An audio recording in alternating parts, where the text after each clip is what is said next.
lagi apa bang? Merawat tanaman terong ungu ini kek bro. Oh, sama Ibu Tani ya? Sama Pak Tani dan Bu Tani mencari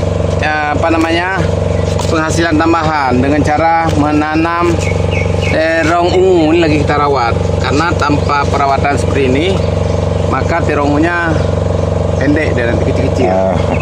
Nah, ini Terong ungu madu ah. terong madu. Semua madu.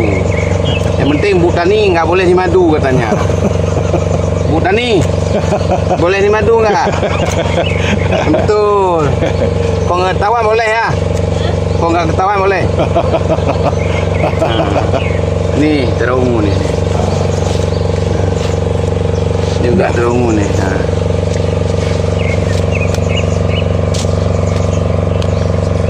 Ini kalau kita nggak gunting dia tidak besar. Ini kayak bro. Nah, ini kuning ya. Nah, langsung duduk di tanah. Mantap. Kena kerangkeng aja dari bekali. Itu kayak bro nggak ini. Kenapa jiwa cindru?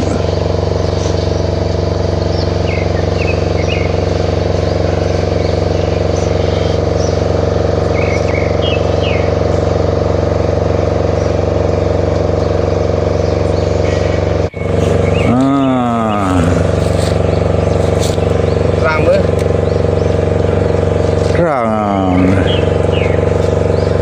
Tani dan Pak Tani sedang merawat tanaman terong ungu nih, terong ungu. Terong ungu madu ah. Terong ungu madu. Semua madu. Bu Tani yang nggak mau di madu. Bu Tani mau di madu nggak?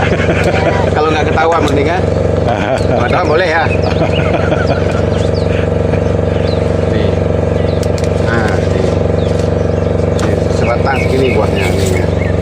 Ini ada yang besar, ada yang kecil, ada yang baru keluar. Nah, yang penting kita mau, apalagi didampingi oleh Bu Tani. Oke.